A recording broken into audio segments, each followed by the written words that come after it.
Mesdames et messieurs, bonjour à toutes et à tous, bienvenue sur l'heure de la révélation.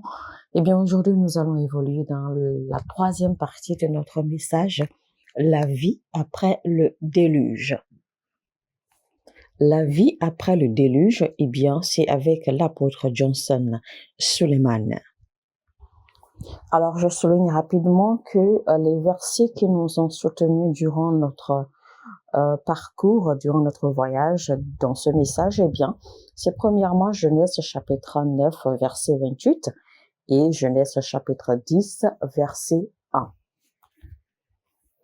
Eh bien, à travers la première et la deuxième partie, nous avons un peu décortiqué la vie de Noé et la vie de ses fils. C'est parce que, rappelez-vous, le déluge, en fait, concerne l'époque de Noé et ses fils.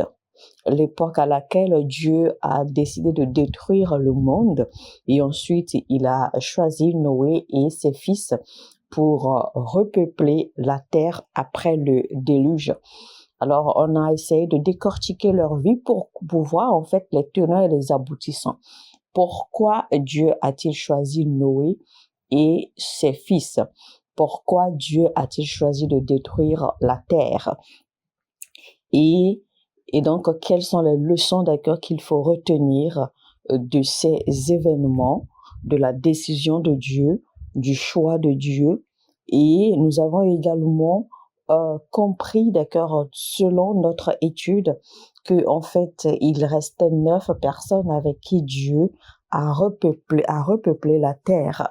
Et donc, de ces événements, de ces principes ou de ces analogies, eh bien, nous avons également ressorti des leçons à retenir pour notre propre vie et notre destin et également pour notre marche avec Dieu. Et ensuite, nous avons démarré, d'accord, en fait, à voir les principes qu'il faut respecter ou que faut-il faire pour jouir, d'accord, d'une belle vie après le déluge. Et donc, ce que le déluge représentait également dans la vie naturelle. Et que s'est-il passé après le déluge dans la vie, d'accord, de Noé et de ses fils? Et quels ont été les événements ou quelle a été la nouvelle nature de l'humanité après Noé? Et donc, aujourd'hui, nous avons décortiqué la vie des fils de Noé également. Que s'est-il passé après? Quelles en sont les représentations dans notre propre vie aujourd'hui? Que faut-il éviter? Que faut-il faire pour jouir d'une belle vie après le déluge? Alors aujourd'hui, nous allons continuer rapidement. Donc, je vous exhorte pour comprendre la suite, pour comprendre la logique dans ce message intitulé La vie après le déluge. Eh bien, je vous exhorte à suivre la première partie et la deuxième partie. Et pour ce, il faudra quand même que vous soyez abonnés à la chaîne et que vous activiez la cloche de notification pour ne pas rater nos messages. Donc, retournez à la première partie, à la deuxième partie et revenez à la troisième partie. Vous allez comprendre la logique de ce message, car ce message est une bénédiction énorme pour le corps du Christ, pour votre âme, pour votre vie et votre destin. Alléluia. La vie de Japheth nous a décrit, nous a démontré que pour réussir dans la vie, vous avez besoin de partenaires, de bons partenaires de vie. Parce qu'en réalité, Japheth signifie la continuité. Japheth signifie l'extension, l'élargissement. Donc, personne ne peut réussir dans l'isolement. Japheth avait compris, c'est pour cela qu'il s'est mis ensemble avec son frère Sem pour couvrir la nudité de leur père, c'est-à-dire pour couvrir les faiblesses de leur père. Maintenant, un conseil rapide. Toute personne qui vit autour de vous ou qui fait partie de vos amis ou de vos connaissances ou de vos contacts, mais qui est une personne qui s'intéresse beaucoup trop à la vie et aux affaires des autres, eh bien que ce genre de personne ne soit pas vu autour de vous. N'accommodez pas ce genre d'individu. C'est-à-dire ce genre d'individu qui ne cesse toujours de s'ingérer dans les affaires d'autrui. Ce genre d'individu qui ne cesse de parler des affaires d'autrui, qui ne cesse de vous rapporter des histoires qui ne vous concernent pas, des histoires d'autrui qui ne vous concernent pas, eh bien, moi, je vous conseille, chaque fois que ce genre d'individu vient à vous pour vous rapporter des histoires d'autrui, eh bien, ne les interrompez pas. Prenez le temps de les écouter, mais après, coupez les ponts avec ce genre d'individu. Parce que ce genre d'individu ne doit pas être autour de vous, ne doit pas faire partie de votre entourage. Parce que s'il peut le faire pour autrui, eh bien, c'est qu'il le fait également contre vous. Vos connexions déterminent ce que vous recevez dans la vie. Et également, la vie de Japhet, en fait, nous décrit que dans la vie, ce n'est pas toutes les informations qui viennent à vous qu'il faut considérer. Vous devez avoir l'esprit de sélectionner ce qui vient à vous, ce que vous entendez et ce que vous recevez comme information afin de bien fonctionner dans la vie. Donc, vous ne marchez pas avec tout ce qui vient avec vous comme information. La même vie de Japhet nous montre que le malheur ou que le mal n'a pas d'amis ou que le mal n'a pas de frères. Le mal demeure le mal, peu importe de qui cela vient. Donc, vous ne supportez pas le mal, c'est-à-dire que vous n'accordez pas de crédit ou que vous ne soutenez pas le mal. Voilà. Ne soutenez pas le mal parce que cela vous rapporte, parce que cela vous profite en quelque chose. Non. Peu importe de qui cela vient, quand vous voyez le mal, eh bien, rejetez le mal, réprimandez quiconque s'apprête à faire le mal autour de vous. Ne soutenez pas.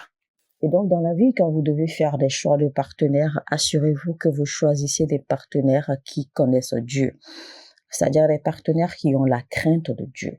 Parce qu'une personne qui n'a pas la crainte de Dieu, une personne qui n'a pas de conscience, eh bien, ne vous épargnera pas quand elle aura l'occasion de vous faire mal également. Donc, quiconque n'a pas de conscience, quiconque n'a pas la crainte de Dieu, ne devrait pas faire partie de vos partenaires de vie ou partenaires d'affaires, etc. Et quand je parle de la crainte de Dieu, je ne suis pas en train de parler des religieux. C'est-à-dire que je ne suis pas en train de parler, d'accord, de quelqu'un qui va à l'église. Non. Ce n'est pas parce que quelqu'un va à l'église qu'il craint forcément Dieu, parce qu'il y a beaucoup qui sont dans l'église, mais qui n'ont pas la crainte de Dieu. Et donc, cela vous revient alors, d'accord, de bien regarder, de bien analyser et de bien faire vos sélections, de bien faire vos choix des personnes qui ont véritablement la crainte de Dieu. Parce que vous devez également savoir qu'il y a même des gens qui sont dans le monde, qui ne vont pas à l'église ou qui ne sont même pas chrétiens, mais qui ont la crainte de Dieu. Parce qu'une personne qui a la crainte de Dieu ne vous fera pas de mal. Une personne qui a la crainte de Dieu ne vous mentira pas. Une personne qui a la crainte de Dieu, d'accord, on ne va pas vous gruger. Une personne qui a la crainte de Dieu, quand elle voit votre malheur, eh bien, elle va vous en avertir ou vous protéger. Une personne qui a la crainte de Dieu ne va pas en fait profiter d'occasion pour vous faire du mal ou pour vous heurter. Une personne qui a la crainte de Dieu, que cette personne soit chrétienne ou non, eh bien, cette personne a l'esprit de la sincérité, de la franchise et la fidélité. Donc, vous devez faire très, très attention quand vous faites vos choix de partenaires, de vie dans les affaires, les relations de vie, etc., etc.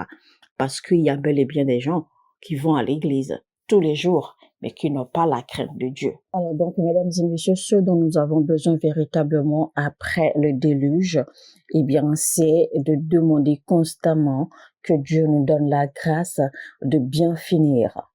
Que Dieu nous donne la grâce de ne pas finir comme Noé. Parce que dans la deuxième partie de notre message, eh bien, nous avons décortiqué, nous avons analysé et il en est sorti que après le déluge, eh bien, Noé s'était lancé dans la vie de l'ivrognerie parce qu'il avait planté la vigne et de sa propre vigne, eh bien, il s'était saoulé de son propre vin et c'est pour cela qu'il s'était découvert nu. Et donc, alors que avant le déluge, eh bien, Noé était l'homme le plus chaleureux, le plus pur, le plus juste que Dieu ait trouvé sur la surface de la terre et que Dieu les choisit. Mais alors, après le déluge, eh bien, Noé a viré dans une vie de péché. Pourquoi? Parce que, eh bien, il a profité ou il a usé de la miséricorde de Dieu. Donc, il s'est retrouvé de l'autre côté parce que Dieu a promis qu'il ne va plus jamais détruire l'humanité.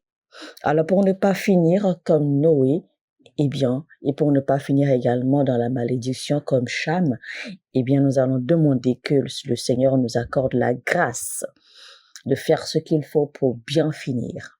Nous allons également lui demander qu'il nous accorde la grâce pour être restaurés de tout ce que nous aurions pu perdre dans le déluge de la vie, le déluge de la destinée. Alors, mesdames et messieurs, nous espérons que ce message vous a béni, que vous avez été édifiés à travers ce message. Comme je l'ai dit au départ, faites recours à la première partie et à la deuxième partie. Vous allez mieux comprendre ce message. Alors, si vous avez aimé, si vous avez apprécié, accordez-nous un j'aime. Cliquez sur le bouton j'aime. C'est très important car cela encourage YouTube, d'accord, en fait, à promouvoir nos messages, à les véhiculer et à les faire être intéressés également par d'autres frères et sœurs, d'accord, dans le corps du Christ. Parce que nos messages sont destinés pour tout le monde. C'est pour nourrir les âmes. Et si vous êtes abonné et que vous n'avez pas encore activé la cloche de notification, eh bien faites-le rapidement et surtout n'oubliez pas, partagez le lien, aidez-nous, d'accord, en fait, à atteindre plus de personnes, autant de personnes que vous pouvez. Partout vous pouvez partager, n'hésitez surtout pas à partager, que le Seigneur vous bénisse. Alors sur ce, je dis shalom, shalom chez vous, mon heure a sonné, votre heure a sonné, dans le nom puissant de Jésus-Christ.